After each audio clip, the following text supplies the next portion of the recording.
araw sa lahat, ako po at ang aking mga kasama sa grupo ang inyong makakasama sa espesyal na panayam tungkol sa pamahiin. Tara, samahan niyo kami sa pagtuklas ng misteryo at kahulugan ng ating mga tradisyon at paniniwala. Ang aking nang in-interview ay ang aking lola. Ano ang mga pamahiin ay sa silid sa balay? Bawal mag-ang milit ng gabi. Ang una kong ang nakuhang pamahiin ay ang bawal magwalis sa gabi. Manaw. Si ay sa isinuray ang Russia anong daw ginasilig ng kapwa. Ang pangalawang pamahiin na aking nakuha ay Bawal magkunting sa bukok sa gabi. Manaw. Ay gasay mo tutugan nila na kaog, anong lara ang mga malaang. Bawal magmukha sa gabi ang manisay.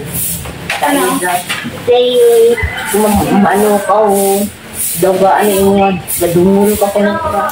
ang karagdagang dahilan na aking nakuha ay baka daw pumasok ang uod sa iyong taenga. Bawal magmukha ng gabi ay mga buhok. Yung ano gali, yung punandar sa mga malaan sa una. Dahil kung patay mo nanay, bawal ang butang sa kwarta sa may gami sa pagkakaon. Sa kadahilan ng Daw ginaano pagdaraw. Nalibak bla. ang huling pamahiin na aking nakuha sa aking lola ay Bawal magligos na matungog pagtapos ligos. Ay mabulag raw. ngayon naman si Noel ang nag-interview sa kanyang kaibigan. Bakit ang pangunahing pinto ng bahay ay dapat nakaharap sa pagsikat ng araw? It's because ang pangunahing pinto is nagbibigay ng ilaw at swerte sa loob ng bahay. Once nga sa silangan ng bahagi ng bahay nakatutok ang pinto. Kabuta. Bakit ang kusina ay patayo sa bayong silangan ng bahay? It's because nga once ang kusina nagatutok sa silangan kang bahay man nagasave na as joy, cleanliness, kag swerte sa tanan nga nagakaon dyan sa may sulod kang balay. Bakit bawal ipatayo ang banyo malapit sa kusina?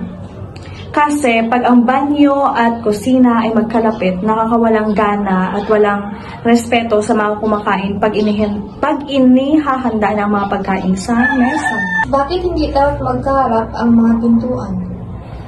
Hindi dapat magkaharap ang mga pintuan, lalo na yung mga pintuan sa kwarto. Dapat yung mga pinto is nasa gilid ng kama, hindi yung pinto is nakatutok sa paanan ng kama. Dahil umiiksi yung buhay ng taong natutulog dito. Tsaka nagbibigay ng bad luck. At dyan nagtatapos ang interview ni Noel sa kanyang kaibigan. Ang huling nag-interview ay si Gian at ang kanyang in-interview ay ang kanyang papa. Narito ang ilan sa mga halimbawa ng mga pamahiin sa paglalakbay. Una, pagbukas ng bintana sa eroplano o sasakyan. Ito ay isang pamahiin na naniniwala na dapat buksan ang bintana upang payagan ang masasamang espiritu na lumabas at hindi magdulot ng kapahamakan sa biyahe. Ang papel na hawak nila ay naglalaman ng mga pamahiin. Sinulat na lamang daw niya upang maging smooth ang video. Pangalawa, pagdala ng amuleto o anting-anting. Maraming mga tao ang naniniwala na ang pagdala ng amuleto o anting-anting ay nagbibigay ng proteksyon at swerte sa paglalakbay. Ikatlo, pagtapon ng barya sa tubig bago sumakay sa barko. Ito ay isang pamahiin na magmumula sa mga mangingisda na naniniwala na ang mga pagtatapon ng barya o sa tubig bago sumakay sa barko ay nagdudulot ng magandang panahon at ligtas na paglalakbay. Pangapat, pagdasal bago sumakay sa biyahe. Maraming mga tao ang naniniwala na ang pagdarasal bago sumakay sa biyahe ay nagdudulot ng kaligtasan at magandang karanasan sa paglalakbay. At dito nagtatapos ang aming interview. Yun na lang po ang aming mga nakuhang pamahiin sa aming mga in-interview. Hanggang sa muli, Bye-bye! Uy, Kisha, ba't ka nagsusuklay sa gabi? Alam mo bang ayon sa pamahiin, bawal magsuklay sa gabi? Bukas ka na lang magsuklay.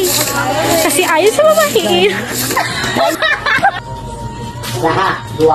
Buti na lang bukas pa yung tindahan. Nakabili pa ako ng kurto. Diba, Kisha? Bakit?